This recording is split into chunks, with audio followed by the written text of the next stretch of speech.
So I start partly because I'm thinking, because we started the sentence correction lesson yesterday. And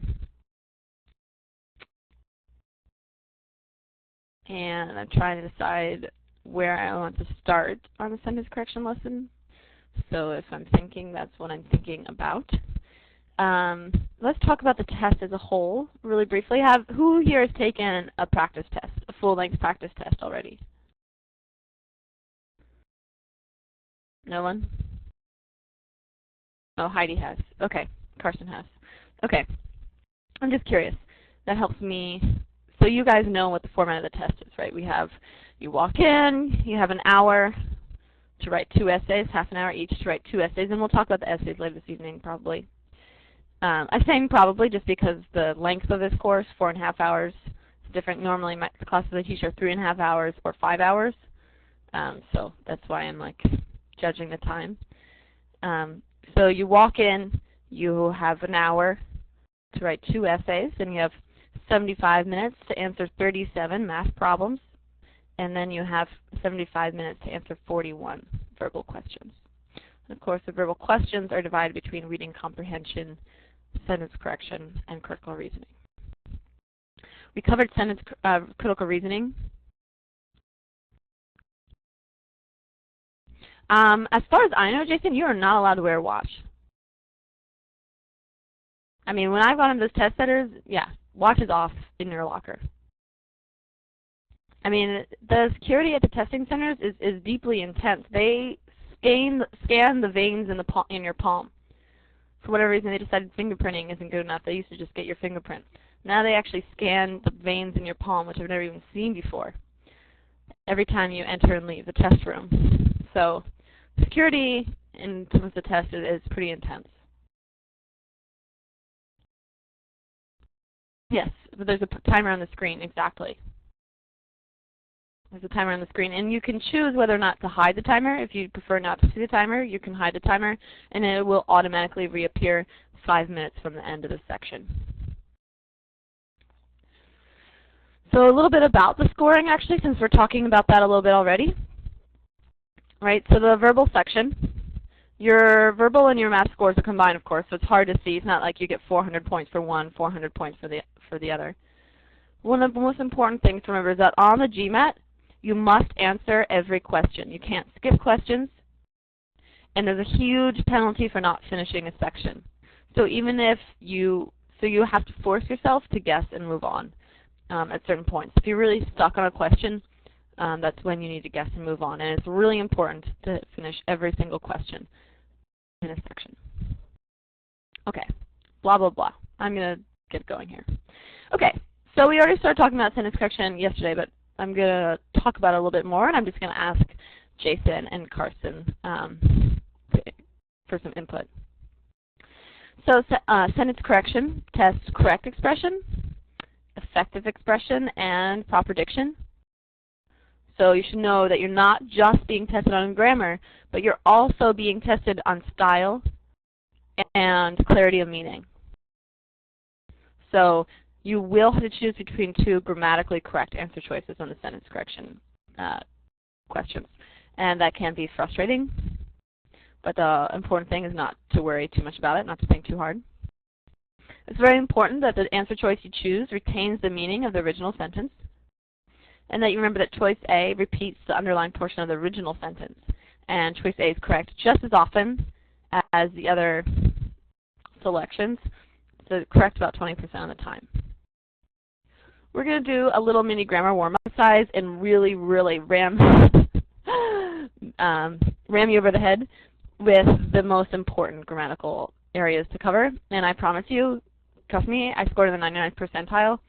So it might sometimes seem like I'm simplifying things by only emphasizing a few rules, but I promise you it's because those are the rules that are tested most frequently, and I can use those few rules to explain almost any grammar problem on the GMAT. Okay, so let's do our little general, we're going to do a little grammar warm-up though, just to get the vocabulary that we're going to be using tonight going. So in the first sentence, Jake is a very nice person, and I like him. We're just going to talk about the parts of speech. So what is Jake in terms of the parts of speech? What type of word is Jake? Okay, in terms of the parts of the sentence, he's the subject of the sentence. But in terms of parts of speech, what type of word is Jake? What do we call? Yeah, exactly, great. So Jake is a noun, we all know this. And what is in terms of the parts of speech?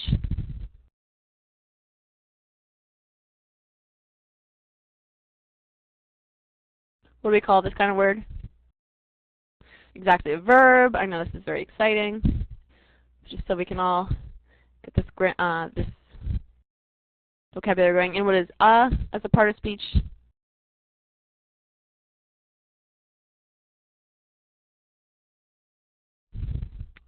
Silence.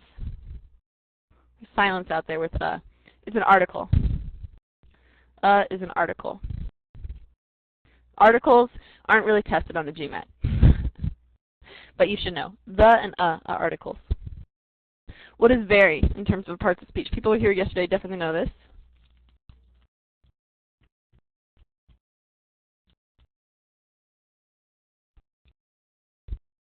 Come on.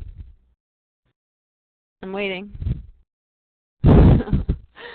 It's actually an adverb, but I'm glad I got an answer. It's an adverb. So very is an adverb. Sorry, it's an adverb. And what is nice in terms of the parts of speech?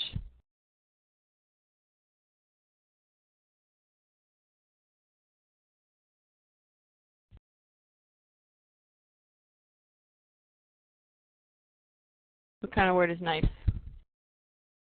Adjective, exactly. All right, person we know is another noun. What is and in terms of parts of speech?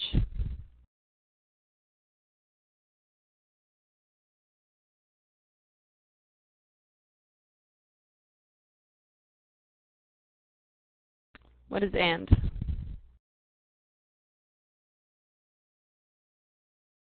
Okay, well, and is a conjunction.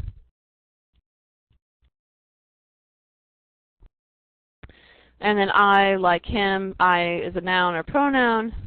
Like is another verb, and him is another pronoun. Great. So those are parts of speech. Those are the most important parts of speech. Nouns, verbs, adverbs, adjectives, conjunctions, pronouns. The one other part of speech that you're going to hear me talking about frequently are prepositions. Okay, prepositions on the GMAT is really important to, they're not really like tested specifically, but you should know what a preposition is and what the most common ones are. So the most common prepositions are in, to, of, and for.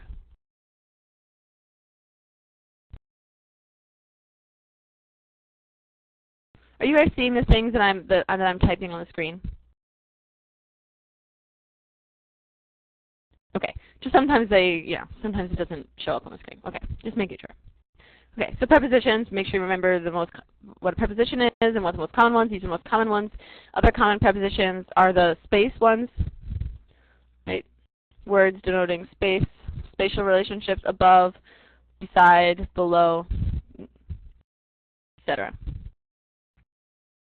All right. We have to remember that if we're talking about a sentence as a whole, right, the parts of a sentence, right, we've got the subject, the verb, and the object. We're not going to get into the difference between a direct object and an indirect object or any of that. What's the definition of a preposition? I don't think I know. I don't think I've ever given the definition of a preposition.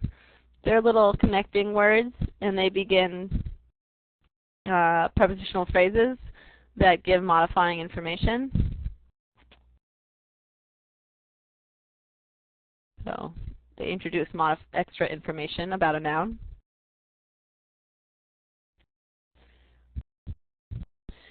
And then the last thing you'll see us talking about tonight are these words like this, pooling or pooled, right?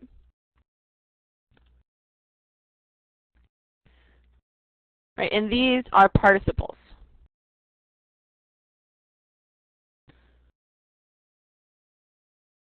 You'll hear me talk about participles. Participles are the progressive and past terms and past forms the progressive and past forms of verbs. Right? I was reading. Right? And they're frequently used to create another kind of modifying phrase, which this is a perfect example of. Pulling up her socks, comma, Julie finally cleaned her room. Pulling up her socks, we were going to call this a modifying phrase. It starts with a participle, right, which is a form of a verb. But notice this verb doesn't have a subject.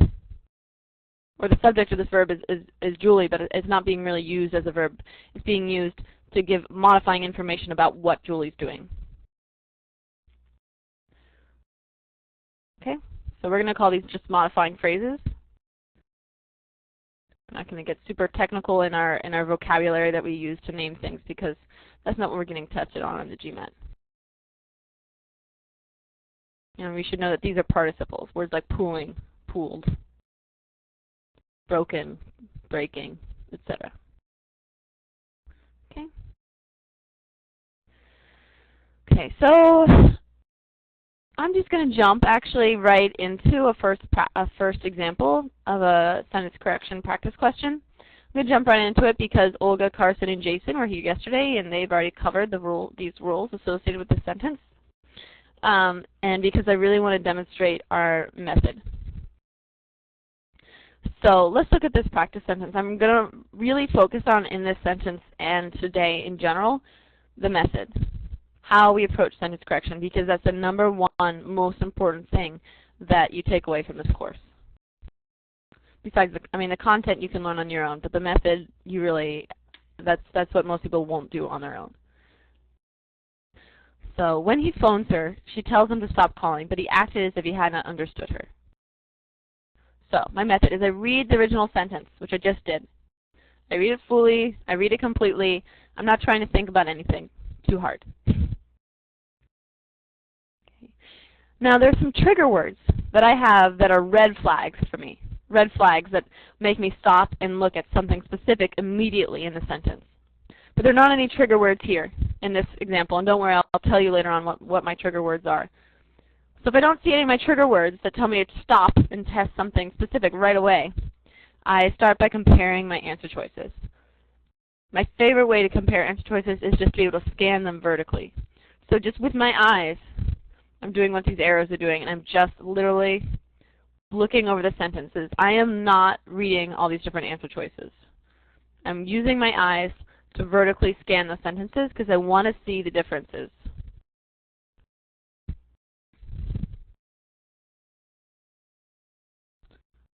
Right. This is what's exciting. Right, because the differences are what I need to focus on because that's where I can make a decision. So I usually start at the left unless I see something specific that I want to look at. So my first choice here is between tells and told.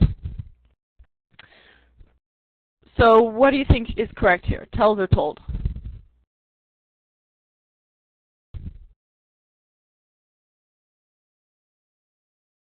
Great. So Jason, Carson, and Olga, why did you all choose tells? What rule were you using that told you that tells would be a better choice here than told?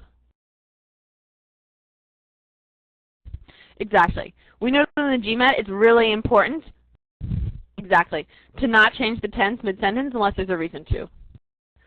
On the GMAT, simple and consistent is the #1 rule with verbs.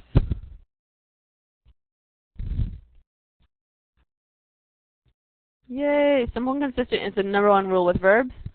So if there's no specific reason to leave the present tense, we're going to keep it in the present tense. So B is out. I now no longer am going to read any of B. Right, then I go to my next difference. I have choice between acted and acts. And what do you guys think? What should it be, acted or acts?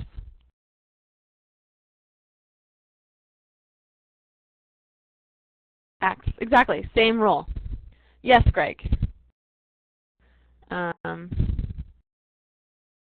What's your question? I just turned on your mic. Sometimes you have to press the control button.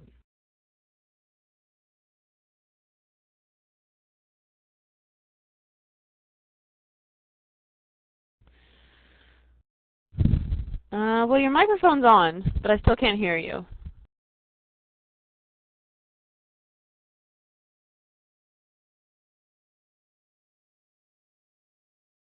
Okay.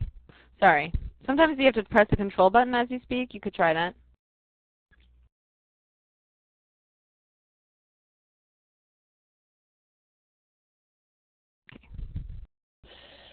All right. So we have to choose between acted and acts, and we're going to choose acts. Why? We're using the same rule, which is simple and consistent. We move on. We know it's not going to be A, and we know it's not going to be E. So if we're C and D, right, we have a choice in who did not understood her and has not understood her, and which is it, you guys? C or D? I mean, D, yeah, C or D? D. Exactly. Great, you guys. Because did not understood is incorrect. It's just wrong. But our ear tells us that. And I know you're like, oh, it's not that helpful to just say that your ear tells you that, but even people that learn English as a second language, verb conjugations are one of the best first things that we learn. So most people don't have trouble with those. Okay. So we already, when in reviewing this, we reviewed the method for sentence correction, and we reviewed our most important #1 rule when it comes to dealing with verb tense. When it comes to dealing with verb tense,